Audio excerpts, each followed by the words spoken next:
Para el mes de julio de 1974, la banda regresaría a los ensayos para el nuevo material del Deep Purple MK3, los cuales tendrían lugar nuevamente en Clairvaux Castle.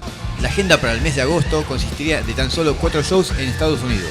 Para esta época, Ritchie Blackmore comenzaría a perder el control sobre la música de Deep Purple. Las inclinaciones al estilo funk de Glenn Hughes fueron haciéndose más evidente tanto en su estilo de tocar el bajo como en la composición de nuevas canciones, proceso que tomaría consistencia durante la grabación de su siguiente disco.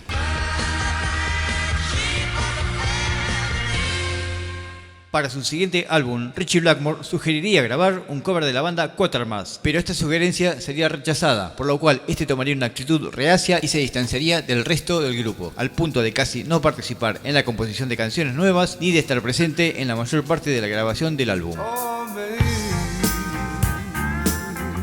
Por primera vez en su carrera con Deep Purple, Ritchie Blackmore quedaría en un segundo plano en el proceso creativo y como resultado la música que finalmente aparecería en el nuevo álbum sería moldeada más por las tendencias de Glenn Hughes y de David Coverdale a la música funk y soul que por la inclinación de Ritchie Blackmore al hard rock. Sin embargo, Ritchie Blackmore no discutiría demasiado la situación ni tampoco intentaría imponer sus ideas, lo que en el pasado hubiera ocasionado tensiones, malestares y cambios dentro de la banda.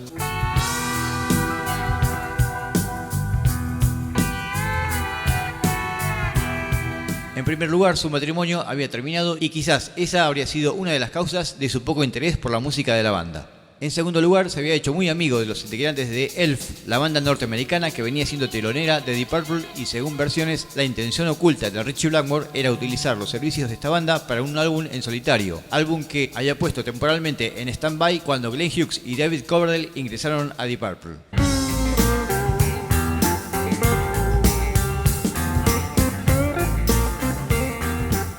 Además, otra de las razones sería que Ritchie Blackmore odiaba la música funk que se estaba instalando en su banda, ya que Coverdale y Hughes eran amantes de la música negra, y esto había contagiado a Lord y a Pace, quienes se sentían muy cómodos y se divertían tocando una música diferente.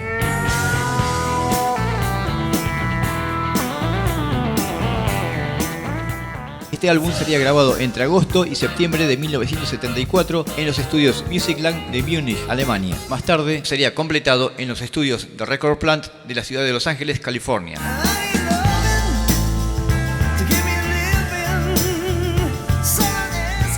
También para esta época, los integrantes de la banda, como muchos otros artistas contemporáneos, terminarían mudándose a esta ciudad, centralizando aquí su nueva base de operaciones debido a los altos impuestos en su Inglaterra natal.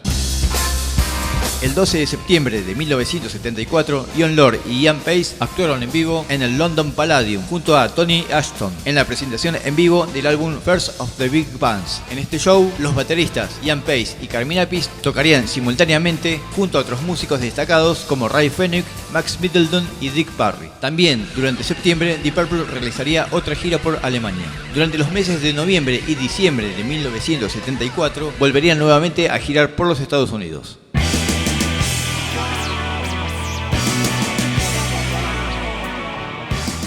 En el mes de diciembre de 1974 sale a la venta el nuevo álbum de Deep Purple titulado Stonebringer, alcanzando el puesto número 6 en Gran Bretaña y el puesto número 20 en Estados Unidos.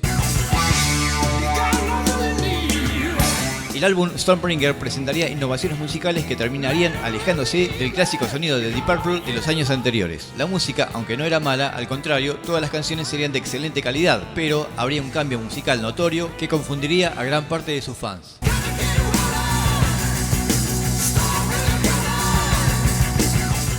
La canción Stonebringer abría el disco conservando la energía y el sonido de Deep Purple, con un excelente solo de Ritchie Blackmore. Esta canción sería elegida como simple.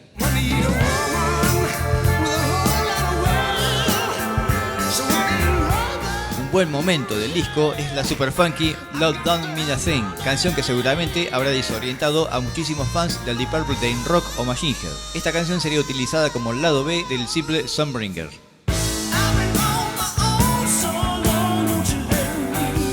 En la canción Holy Man, cantada íntegramente por Glenn Hughes, es muy notable su aporte en la parte compositiva y que con seguridad afectaría al estilo que tiempo atrás había identificado el sonido de la banda. En esta canción, Ritchie Blackmore no figuraría en los créditos como autor. Otra gran canción del álbum sería Hold On, que también se alejaba de los estándares del antiguo Purple, la cual incluía uno de los mejores solos de guitarra de Ritchie Blackmore, aunque en esta canción tampoco figura en los créditos como autor.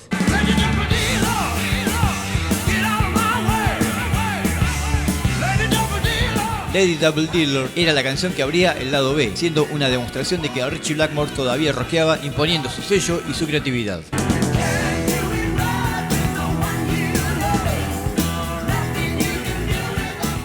Otro gran momento del álbum sería el excelente funky You Can't Do It Right, con un marcado estilo afroamericano pero tocado con gran categoría. Esta canción sería lanzada como simple.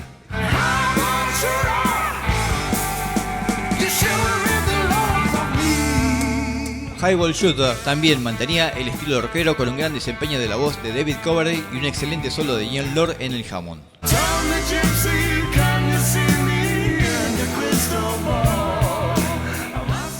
Quizás una de las joyas de este disco sea The Gypsy, cantada a dúo por David Coverdale y Glenn Hughes, que incluía otro excelente solo de guitarra slide de Ritchie Blackmore y un buen trabajo de Ian Lord en el piano Rhodes.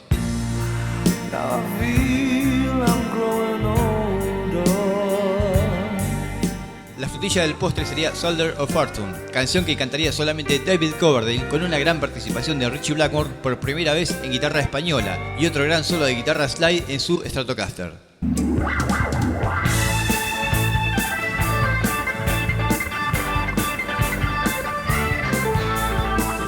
En resumen, Stormbringer quizás sea uno de los más hermosos discos de Deep Purple para muchos, aunque para los fans de álbumes como In Rock o Machine Head se hayan sentido desorientados y no identificados con este disco. Stormbringer sería reeditado en 1990 y en el año 2009 sería lanzada una edición conmemorando el 35º aniversario del álbum como un CD doble, conteniendo algunas canciones remezcladas por Glenn Hughes. Para la nueva lista de temas de la gira de Stormbringer se agregarían las canciones Stormbringer, The Gypsy y Lady Double Dealer. Del álbum Burn solo se conservaría la canción Burn, que seguiría como apertura de los shows, manteniéndose You Fool No One con los acostumbrados solos individuales y Mistreated, siempre aclamada por todo el público. Del antiguo repertorio del MK2 seguirían siempre vigentes Smoke on the Water, Space Tracking y como dices Highway Star y el cover Going Down.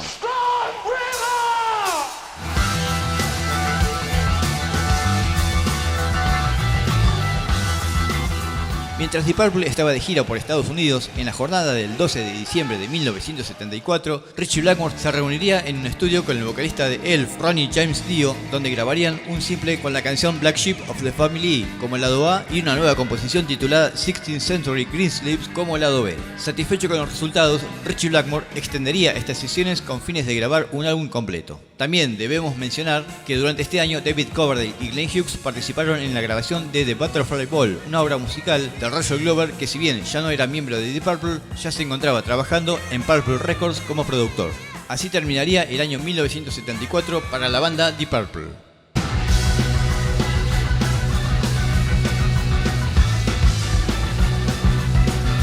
Este año de 1975 comenzaría con un exitoso show realizado recién el 25 de enero en el Sunbury Musical Festival en Australia. Desde el 20 de febrero al 14 de marzo de 1975, Ritchie Blackmore grabaría su álbum solista titulado Ritchie Blackmore's Rainbow, con Ronnie James Dio en la voz y los músicos de Elf, la banda telonera de Deep Purple.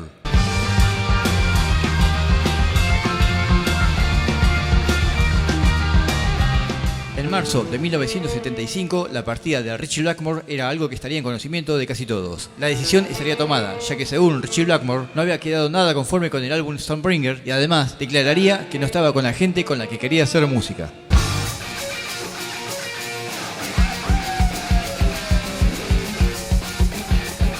Finalmente quedaría una última gira por Europa y esta comenzaría en Yugoslavia. El 16 de marzo tocarían en Belgrado y el 17 se presentarían en Zagreb. La gira seguiría a lo largo de este mes por algunas ciudades de Dinamarca y Alemania. En abril de 1975 tendrían lugar los últimos conciertos de Ritchie Blackmore. El 3 de abril se presentarían en Graz, Austria, el 5 en Saarbrücken, Alemania y el último concierto sería el 7 de abril en París. Tras este concierto no habría más Deep Purple con Ritchie Blackmore.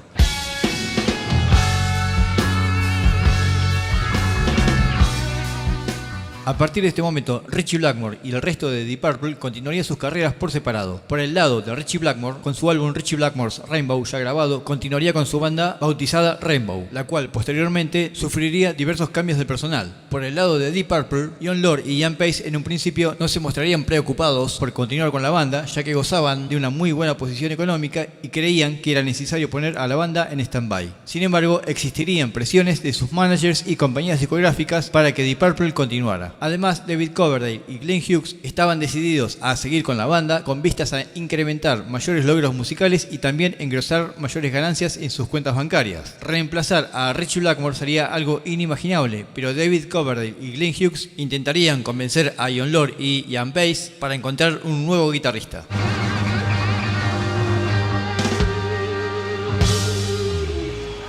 Los 3 últimos shows de la gira fueron grabados por el estudio móvil de los Rolling Stones, para lo que sería el álbum Made in Europe, que sería editado en 1976, cuando la banda ya estaba disuelta. En 1982 se lanzaría el álbum Live in London, grabado en 1974, que luego sería reeditado en CD doble, y en 1996 se editaría California Jamming, del concierto grabado en 1974 en el Festival California Jam, que también sería editado en DVD en el año 2005.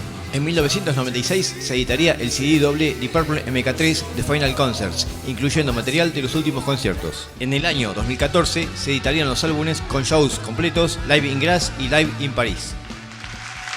Así terminaría la historia de este Deep Purple MK3 luego de casi 2 años de existencia, dejándonos un legado de 2 excelentes álbumes en estudio y algunos notables álbumes en vivo editados tras su separación. Ritchie Blackmore y el resto de Deep Purple continuarían sus carreras musicales, dejándonos varias páginas célebres en la historia de la música. Pero esa es otra historia que continuará en el siguiente capítulo. Si les gustó este video pueden comentar, darle like, compartir y suscribirse a El Tocadiscos de Aldo. Muchas gracias.